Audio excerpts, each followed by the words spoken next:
we started this week with good news. We have seen the ceasefire in place. We have seen the humanitarian aid coming in. We have seen hostages going back. And we hope that this will be just, a first step towards stability. Now, will it last or not? I think this question should be posed to the parties of the conflict, and they need to adhere to what they agreed upon in the agreement. And basically, us as a guarantor and as mediators in this agreement, we have to ensure that every step is implemented as it's agreed. But it all depends how, if they are embarking in this in good faith, this will last and hopefully will lead to phase 2, will lead to a permanent ceasefire. And hopefully we will have the time to address the real issue and to put an end for this conflict that's been there for decades. Do you think, and do you see a role now in the reconstruction of Gaza for the PA in Ramallah taking on a role? Look, of course, there are a lot of talks and a lot of conversations about the day after in Gaza and the reconstruction and what will happen next.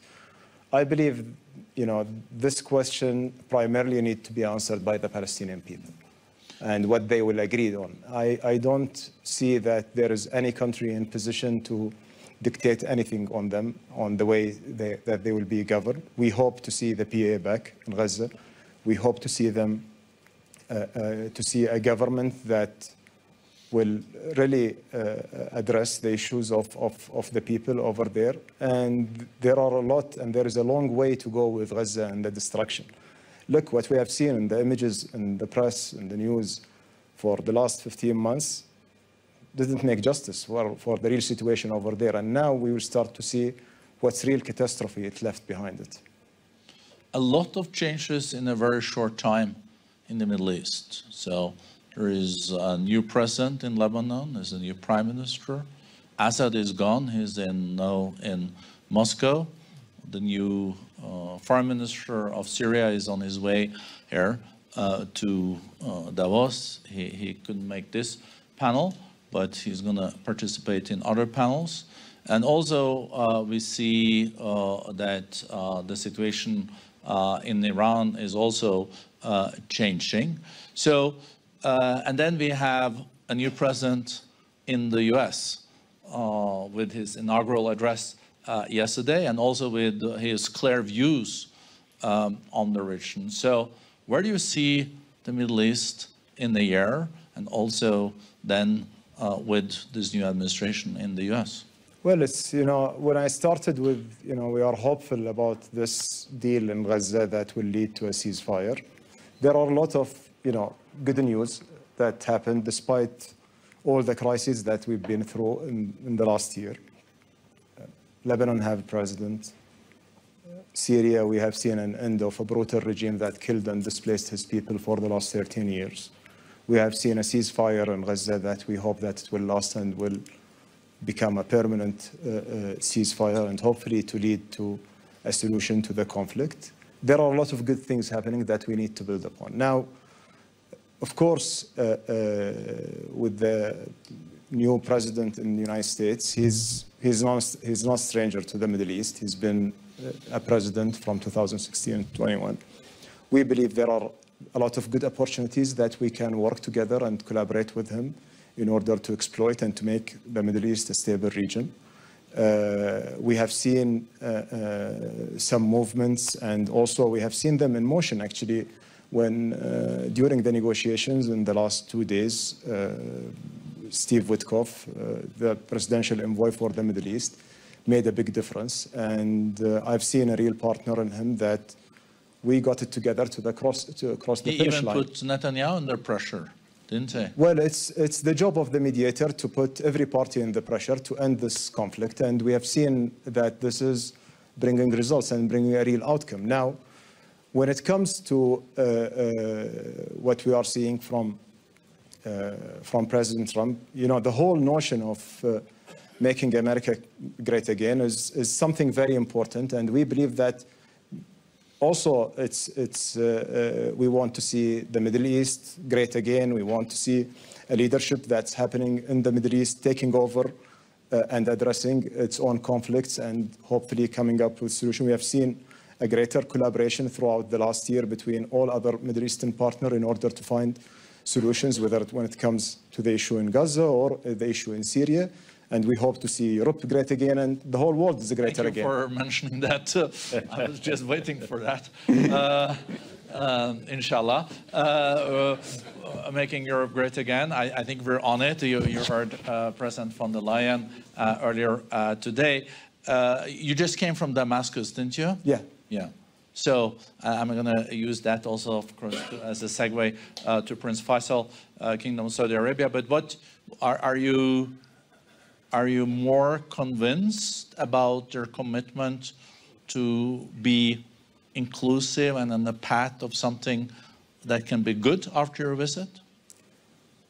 Well, as I mentioned, first to see an end of a brutal regime that killed and committed war crimes against his own people is a good news.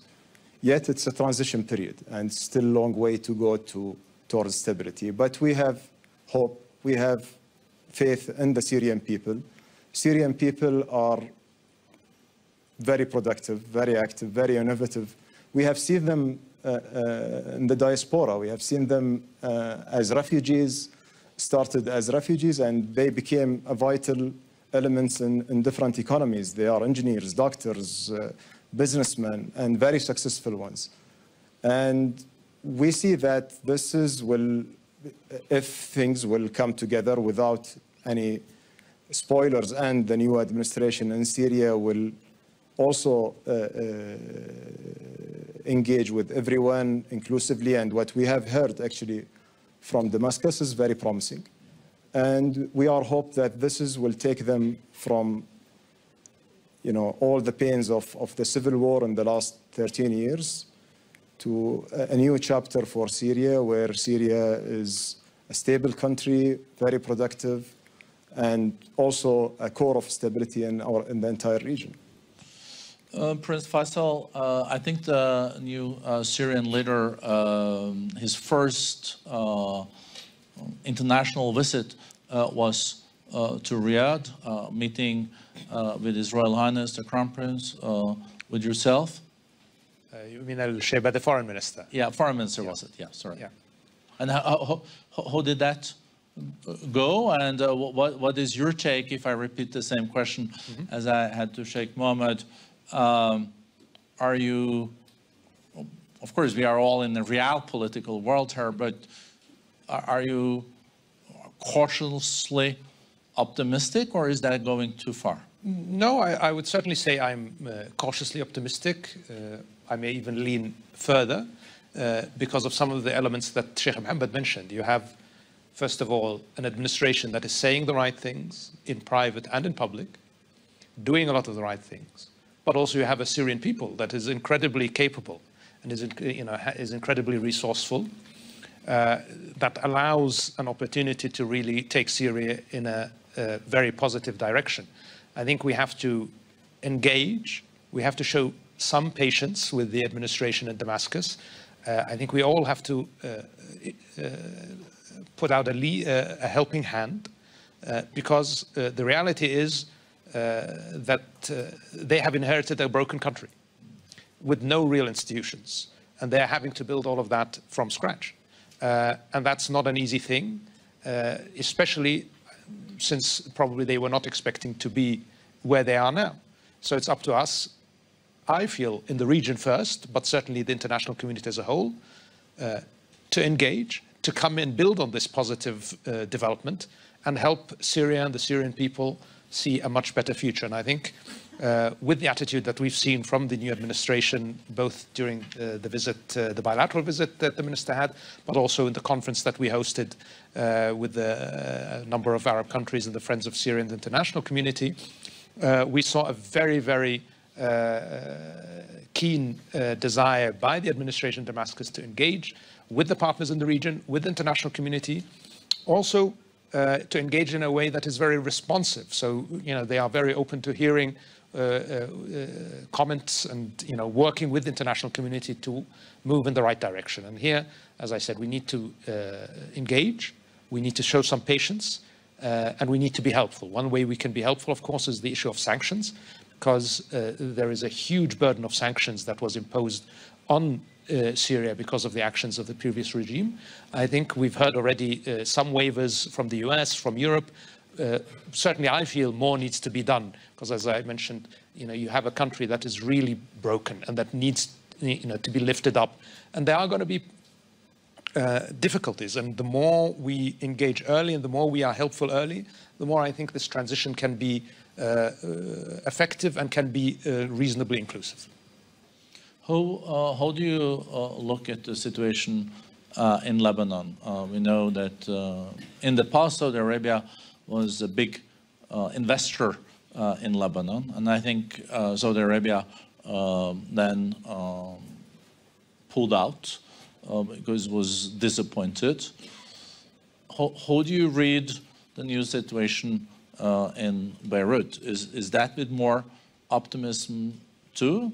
Is the kingdom already ready to play a more of a role, or is that premature? Certainly we see the election of a president after a very lengthy vacuum as extremely positive. We also see the possible forming of a government. We hope the Lebanese will decide on that in the not too distant future as additionally positive. We will need to see real action. We will need to see real reform. We will need to see a commitment to a Lebanon that is looking to the future, not to the past, in order for us to raise our engagement. I plan to be visiting Lebanon this week, and I think based on what I hear there and what we see, I think that will inform the kingdom's approach. But I have to say, what I've seen so far and the conversations that we've been hearing happening in Lebanon all allow me to be very much optimistic. What I hope, and we've always said, it's really up to the Lebanese to decide and to make the choices to go and to take Lebanon in a different direction. That's kind of what we're hearing, and I hope that that translates into something tangible and ongoing. Looking at the biggest risk in the region that also have geopolitical dimensions, because even in a very difficult geopolitical situation, we still have pretty good global growth expected this year and next year. It's not like it used to be the trend growth close to 4%, but we are more than 3%. And the outlook we have for the GCC countries is pretty optimistic. What can really change this is a full-fledged war between Israel and Iran. And we were probably closer to that in the fall. But you also have a new administration now in the US. Is that the thing, one of the things that keep you most up at night? I know you have good nerves, so you probably sleep well, but how do you see that unfold? What are the risk factors? I mean, we are certainly in a region that is abundant with risk factors, but we are also in a region that has huge potential. And I would say that even with a very difficult year behind us, we have shown that we can be resilient as a region, and we can actually look to the future. Whether it's the kingdom, the GCC countries, and their ability to stay on track with their economic agendas, but also, as we see now, Syria, as we see now, Lebanon, as we see now, possibly in Gaza, there is positivity there. Are there risks? Certainly. Obviously, a war between Iran and Israel, any war in our region is something that we should try to avoid as much as possible. I don't see the incoming US administration as contributory to the risk of war. On the contrary, I think President Trump has been quite clear that he does not favor conflict. I hope that the approach will be met also on the Iranian side by addressing the issue of the nuclear program, by being willing to engage with the incoming administration in a way that can help us stay on track with this positive momentum. We have been, between the kingdom and Iran, for instance, able to really move forward in our relationship. And I think certainly on the kingdom side, we are committed to continuing that. And the opportunity to turn a page exists in the whole region, and just to focus on economic growth, on prosperity, on cooperation, all of that can be a reality. So I choose to be optimistic. How do you think they feel in Tehran, though, after what unfolded in Gaza, Lebanon, and Syria? I don't know. I hope they are, at least as we are, committed to a future that is focused on cooperation. And here, what happened in Gaza, the ceasefire, I think they have to be positive on that, because it means that there's an end to the killing and the suffering of the civilians in Gaza. The border region, the issue is really, can we build a region based on cooperation, based on integration? I think we can. I hope the Iranians think so as well. And we're ready to do that. And we will hear more about that too, because we do have Vice President Javad Zarif with us in Davos. There will be a one-on-one with him later on. We also know that Africa is playing more and more important role. And we do have Yusuf Tuggar, the Foreign Minister of Nigeria, with us also this year. Thank you for coming back. You were on the panel last year too. And today, it's easy to look at Africa either like glass half empty or half full. So there are regions and countries where you see investments and prosperity. Then you see also other areas that there is war and despair, and also increasingly also proxy wars. So seen from Nigeria, that together with South Africa are kind of the superpowers of the continent, where do you see the path moving forward? How to, again, get most of Africa on a track for growth and inclusion based on the African Free Trade, Continental Free Trade Agreement, and how to solve all this unfolding wars in Sudan, Somalia. I can make the list even longer. And also, of course, in the Sahel region that is much closer to you and where you're very much affected. Well, thank you very much. Good to be back. I think the path forward has clearly been shown by what transpired in the ceasefire agreement, the negotiations between Israel and Hamas, and the guarantors, Qatar, Egypt, the US. I remember last year on this stage, I talked about the need for more diplomacy, for diplomacy to be allowed space, for interlocutors to be allowed to engage. I gave an example of how during the Cold War we had these neutral countries that provided the ground for such engagement between actors. So you can see what can be achieved. In the same vein, this can be applied to Africa, where we have these conflicts that you described. I think you left out Libya, which is very key. And for us, I think it's important also for the world to be reminded that it's important that we manage liminal moments responsibly and talk to each other, because part of what we're facing today is the fallout of, I would say, the mismanagement of the liminal moment that came at the end of the Cold War, where certain theories that were incubated not so well in think tanks were applied to real-life situations. Case in point, democratic peace thesis. Clearly, it's been shown to have failed. It was a misreading of Immanuel Kant, because it was a democratic peace thesis trying to make others in your own image that brought about Iraq, that brought about Libya, that we in my region in West Africa having to contend with. So we have a situation now where we have securitization in the Sahel, in an area where life depends on movement. We have seasonal migration. In an effort to restrict migration northwards, seasonal migration was stifled. So it became a life and death situation. And then there are certain actors there that are irredentist. They were empowered.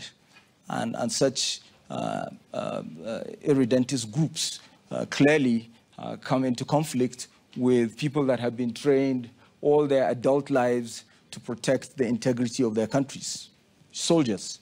So this is part of the reason why we're having to contend with unconstitutional changes of government. So you can see how, and then of course the weapons pouring in from Libya, fighters, then we've got Sudan to contend with, and so it goes. So there's a need, the same way that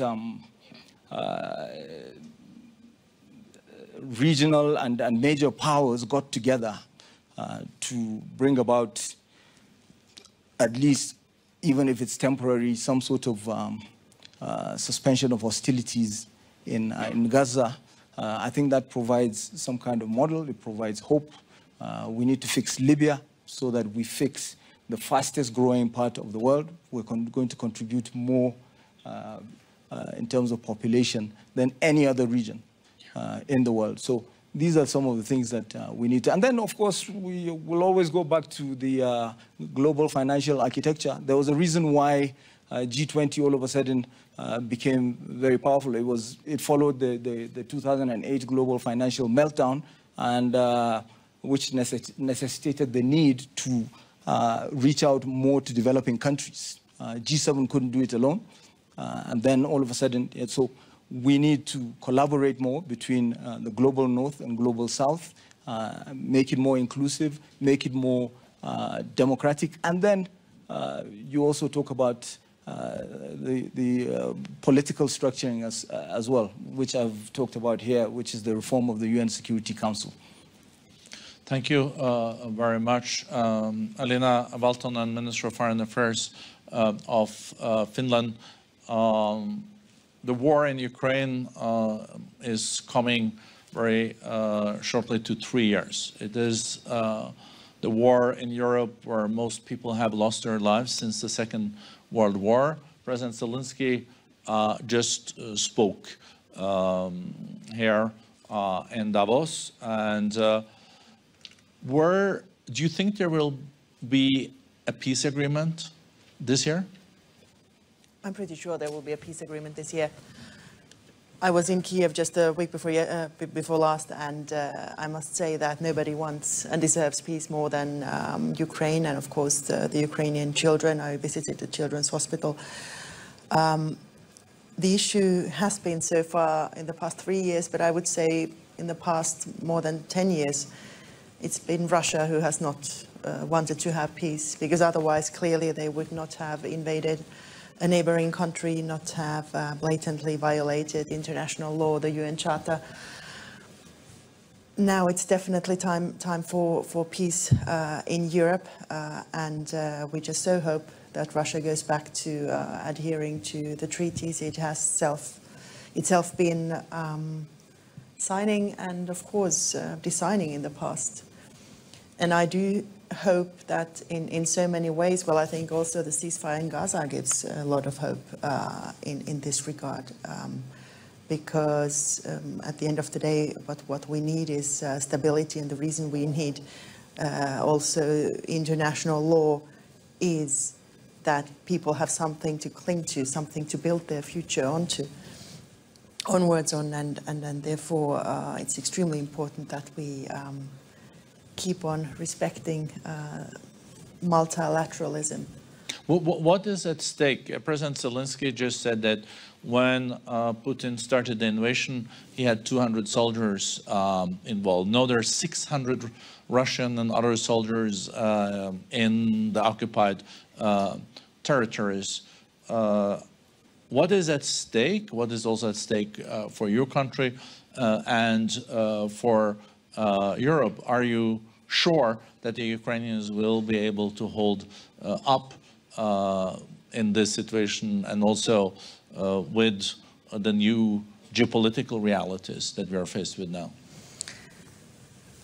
I think the Ukrainians have done a tremendous job. Of course, nobody wanted to have 3 years of war, but the reason there has been a war in the first place is because of Putin's Russia, And Ukrainians have been able to defend themselves, yes, with the help of many other countries as well who have the right to do so according to the UN Charter. So Putin probably thought that they would take Kiev in a couple of days, and that didn't work out.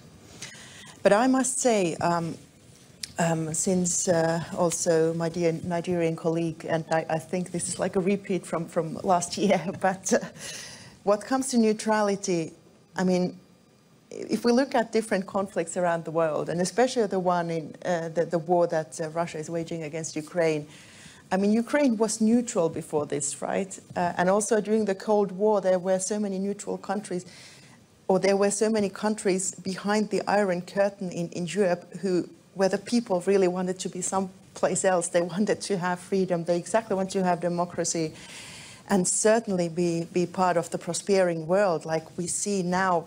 Fantastic results, especially the past 10, 15 years across the globe, and they are fully agree that we need more cooperation, also more investment, especially more trade across, to Africa as well, and between the global north and south anyway. But the point is that we let people to choose. And certainly neutrality, if you're a neighbor of Russia, often seems to lead to the fact that you are taking away the right to choose. And there, I think we have a global obligation to defend people, the civilians also in this matter. And that's what the international law and the treaties are for. Thank you. We have 3.5 minutes left. That is for the Spanish Foreign Minister, José Manuel Bueno. I know you also just returned from Lebanon and Syria. So what will you say to Dr. Faisal that is heading to Lebanon, and what was your take on Syria? Are you more optimistic after you visited Syria, and what is your read on the situation in Lebanon? I think we have a real chance for peace, for stability, and in the future for prosperity for the people of Lebanon and Syria.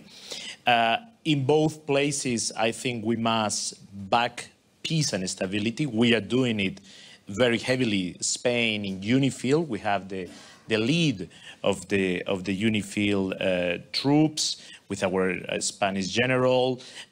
We are helping the Lebanese armed forces to strengthen, to move to the south, to guarantee the sovereignty of Lebanon, also the security of the Israeli people that live in the north, and the same thing with Syria. I think if we help them, we have a real chance to give stability and to give a future to a country that 90% of the people live under the threshold of poverty. The second thing, in both places we have a very complex society. And from where I talk with the new president of Lebanon, the new prime minister, also with the new leadership in Syria, all of them are ready to have an inclusive future for everyone in the Lebanese society and in the Syrian society. And this is a real wealth in the Middle East that shows that there is a future of coexistence. And at the same time, the needs are huge in both countries for the governments. I mean, the challenges they are facing are massive. And in order to do that, we have to help them.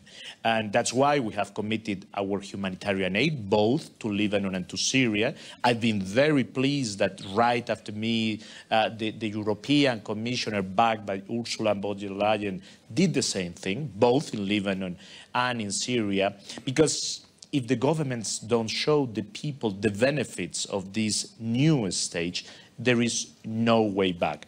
And of course, I appeal to Israel to withdraw from both Syria and Lebanon. That will give back the sovereignty, and that will guarantee stability and therefore peace for everyone. Certainly, Spain will be helping in all that, and our voice in Brussels will push European Union to go in that sense. Well, thank you very much. I wish we had at least half an hour more, but you should always end, I'm told, when people want the panel to continue. That's not always the case, but for me, at least, that's my feeling after this panel. Big thank you to all of you. And for those that are very interested to hear more, there's one-on-one with Sheikh Mohammed a little bit later. And now some of us will also go to another meeting about the Middle East.